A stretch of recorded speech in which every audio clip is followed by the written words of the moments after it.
ओम शांति। 31 अगस्त की बाबा की मुरली।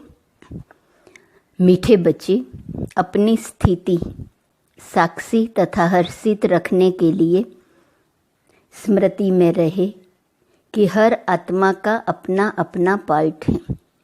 बनी बनाई बन रही। प्रश्न: तुम बच्चे किस एक पुरुषार्थ द्वारा अपनी अवस्था जमा सकते हो? उत्तर: माया के तूफानों को डोंट केयर करो और बाप जो श्रीमत देते हैं उसे कभी भी डोंट केयर ना करो। इससे तुम्हारी अवस्था अचल अडोल हो जाएगी, स्थिति सदा साक्षी और हर्षित रहेंगी। तुम्हारी अवस्था ऐसी होनी चाहिए जो कभी भी रोना न आए। अम्मा मरे तो भी हलवा खाना। गीत: तुम ही हो माता, पिता तुम ही हो। ओम शांति। बच्चों ने गीत सुना। अक्सर करके भक्ति मार्ग वाले मंदिरों में जाते हैं, चाहे शिव के, चाहे लक्ष्मी नारायण के, चाहे राधे कृष्ण के या अन्य देवी देवताओं के मंदिरों में जाएंगे। सबके आगे यही महिमा करेंगे, त्वमेव माता च पिता त्वमेव। फिर कहते हैं त्वमेव विद्या द्रविणम त्वमेव। माना तुम माता पिता भी हो, पढ़ाने वाले भी हो। वास्तव में लक्ष्मी नारायण व राम सीता को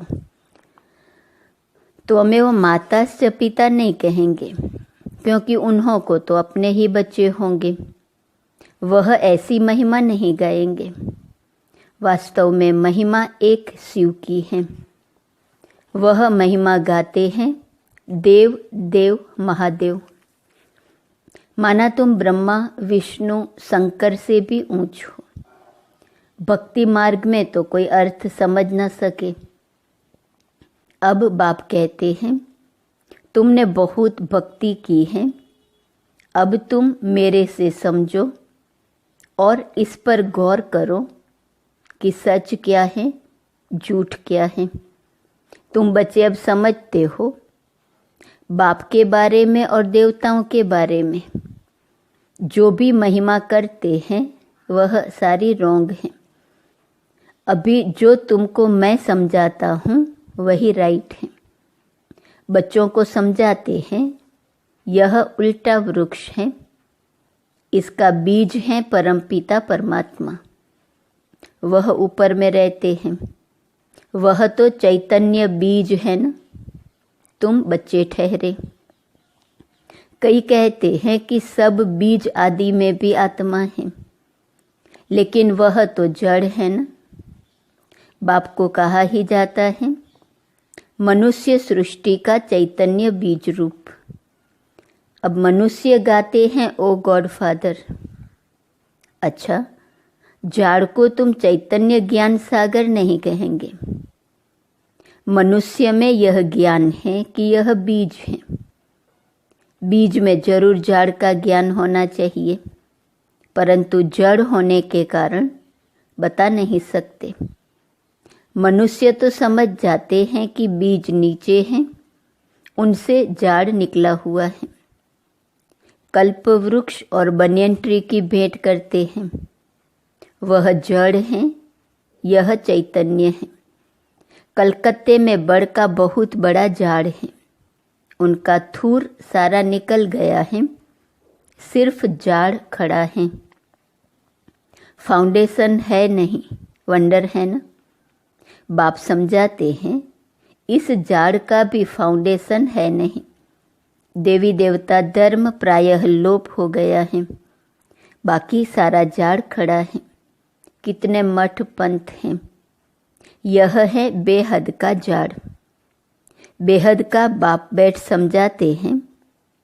बाबा लिखते भी हैं शिव बाबा का बर्थडे हीरे जैसा है, क्योंकि शिव बाबा ही कौड़ी से हीरे जैसा बनाते हैं, स्वर्ग बनाते हैं। अभी तो भारत कितना कंगाल बन गया है। मनुष्य हम सो हम कहते हैं, परंतु समझते तो कुछ भी नहीं। हम आत्मा सो परमात्मा, परमात्मा सो आत्मा। यह ढिंढोरा सन्यासियों ने पिटवाया है। तुम अर्थ सहित जानते हो। हम सो ब्राह्मण बने हैं, फिर हम सो देवता बनेंगे, फिर सो क्षत्रिय वैश्य शूद्र वर्ण में आएंगे। आत्मा कहती है हम इन वर्णों में जाएंगे। हम शूद्र थे, अभी हम ब्राह्मण कुल में आए हैं। परमपिता परमात्मा ही सबको रचने वाला है। ब्रह्मा विष्णु शंकर देवताओं को भी रचने वाला वह है। अभी बाप बैठ बच्चों को समझाते हैं।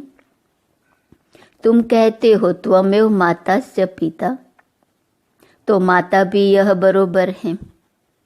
बाप बैठ बच्चों को बहलाते हैं।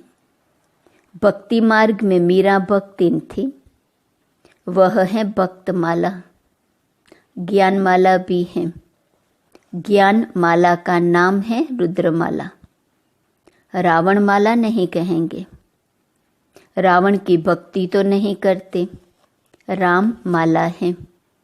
बल अभी रावण राज्य है, परंतु रावण की माला नहीं होती, भक्त माला होती है। असुरों की माला तो नहीं होती। भक्त शिरोमणि में एक तो मीरा है, उनको श्री कृष्ण का साक्षात्कार होता था। लोक लाज सारी खोई थी। सेकंड नंबर में शिरोमणि भक्त कौन है? नारद। हाँ, उनका गायन है, दृष्टांत दिया जाता है। यह तो सब बातें बैठ बनाई हैं, रियल नहीं है। बाप कहते हैं कि मेल फीमेल सब सीताएं हैं, सब रावण की शौक वाटिका में हैं। लंका की बात नहीं, भारत की ही बात है। एक ही बाप सर्व का सद्गति दाता है। वह एक न हो तो भारत कुछ काम का नहीं है। सबसे जास्ती पतित और सबसे जास्ती पावन भारत ही बनता है। भारत ही सबसे बड़ा तीर्थ स्थान है। बल अपने अपने पैगंबरों के तीर्थों पर जाते हैं, परंतु सबका सद्गति दाता एक बाप है। भारत ही अविनाशी खंड है। बाप कहते हैं, मैं यहाँ आकर भारत को जीवन मुक्ति देता हूँ, बाकी सबको मुक्ति देता हूँ। सबका सद्गति दाता मैं हूँ। सचखंड स्थापन करने वाला बाप एक ही है। सचखंड में राज्य करने के लिए बच्चों को लायक बनाते हैं, खुद राज्य नहीं करते हैं। बाप बैठ समझाते हैं, मैं कल्प कल्प आता हूँ भारत को सद्गति देने, बाकी सबको गति में वापस ले जाता हूँ। हर एक मनुष्य मात्र की जो आत्मा है, हर एक में अविनाशी पाल्ट भरा हुआ है। इसको कहा जाता है बनी बनाई बन रही। समझो किसका बाप मर गया, उसने जाकर दूसरा जन्म लिया। अब रोने से क्या होगा?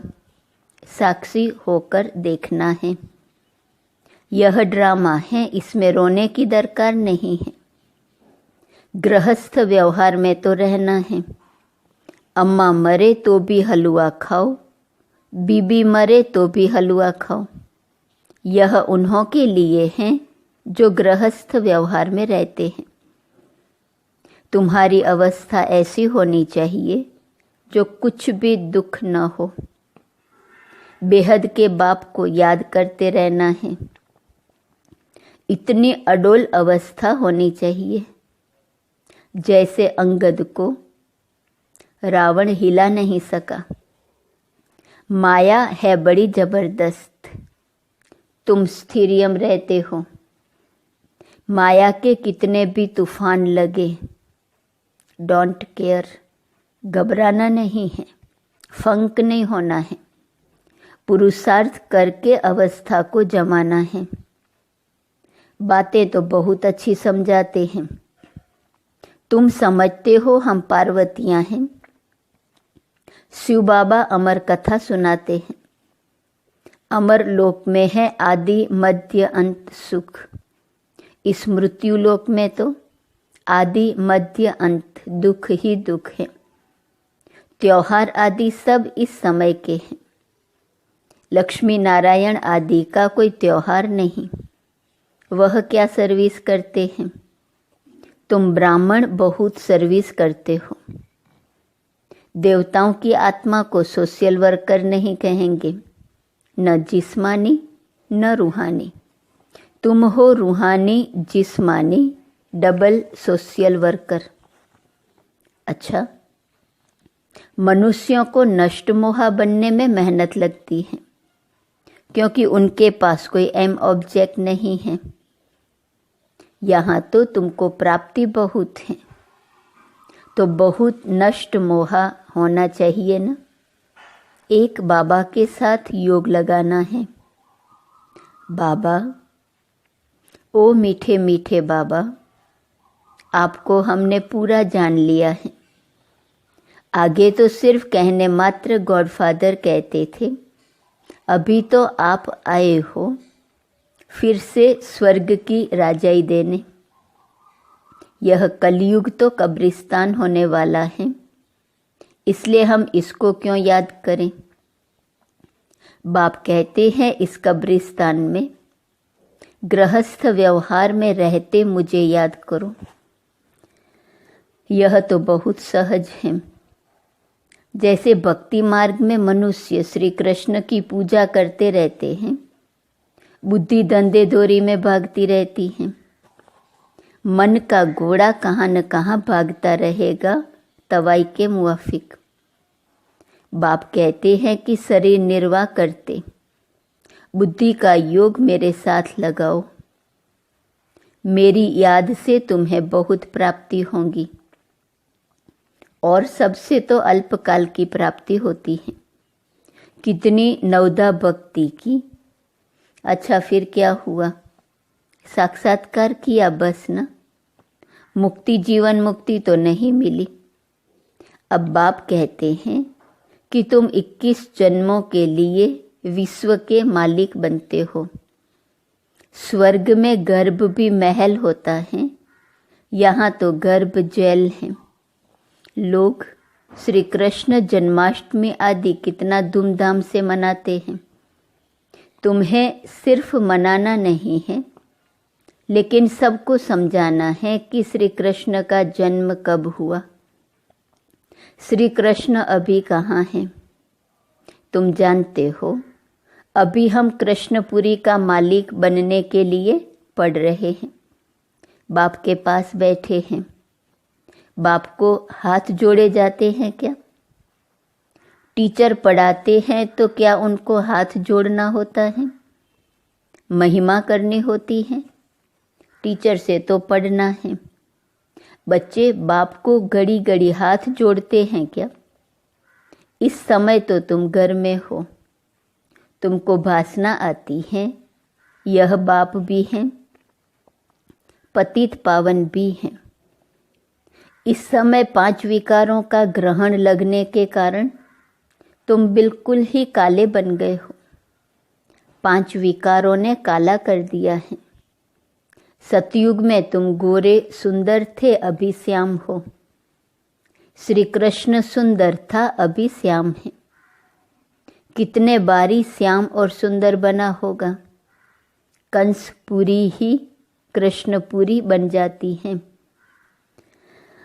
कृष्णपुरी फिर कंसपुरी बन जाती है। तुम आत्मा ही तो ब्रह्मांड की रहने वाली हो। ब्रह्म तत्व कहा जाता है। अहम ब्रह्म कहना भी ब्रह्म है। तुम ब्रह्मांड के मालिक हो। तुम्हारा सिंहासन ब्रह्मांड है। बाप कहते हैं मैं तो ब्रह्मांड का मालिक हूँ ही।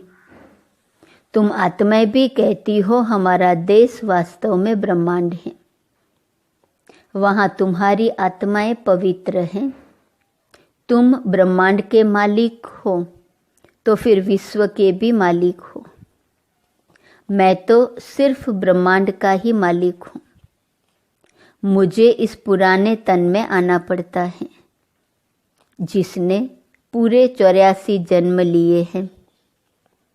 बच्चों को मुरली अच्छी तरह 5-6 बार पढ़ना व सुनना चाहिए, तब ही बुद्धि में बैठेंगी और खुशी का पारा चढ़ेगा। माया घड़ी घड़ी याद भुला देती है। इसमें कोई हठ आदि करने की बात नहीं। फुर्सत मिली, अच्छा बाबा को याद करना है, कछुए मिसल। सबसे अच्छा है अमृत वेले का टाइम, उसका असर सारे दिन रहेगा। यह भी बच्चों को समझाया गया है कि पहले खिलाने वाले को खिलाकर फिर खाना है। शिव बाबा के यज्ञ से खाते हैं तो पहले उनको भोग लगाना पड़े। यह सब सूक्ष्म वतन में साक्षात्कार होते हैं, ड्रामा में नोंद हैं। तुमको भोग लगाना है शिव बाबा को, वह तो निराकार है।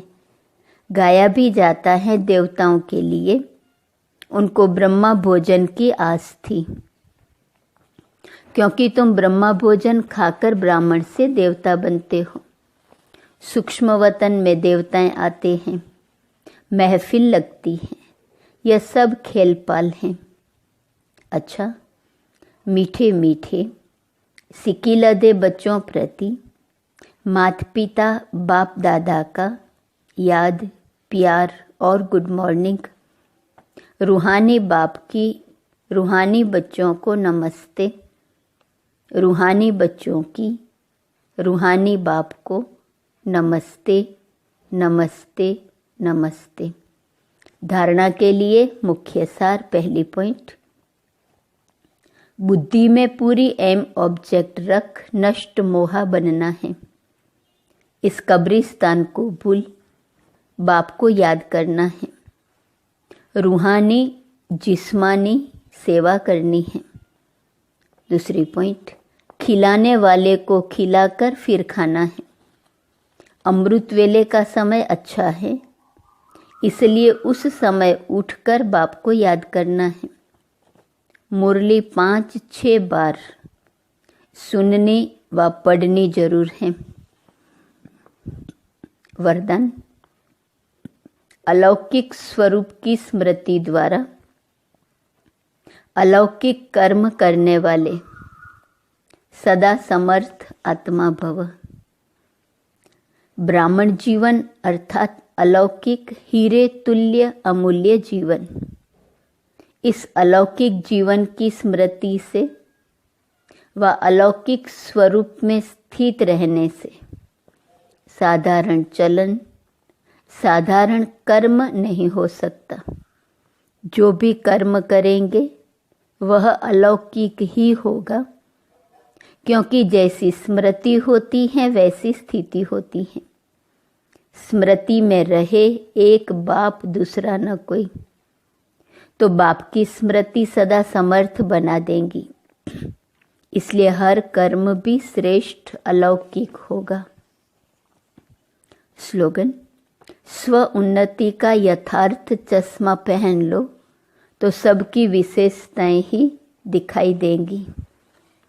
आज का स्वमान है, मैं तपस्वी मूर्त हूँ। अव्यक्त इशारे की पॉइंट 31 अगस्त।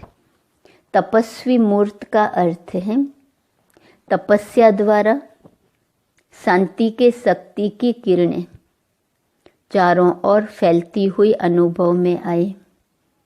यह तपस्वी स्वरूप औरों को देने का स्वरूप है।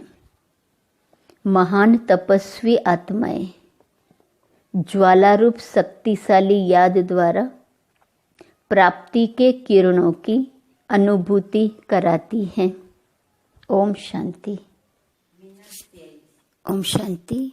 कल से सितंबर मास का चार्ट, अव्यक्त इशारे और स्वमान शुरू होगा। तो अटेंशन से पुरुषार्थ करेंगे। ओम शांति।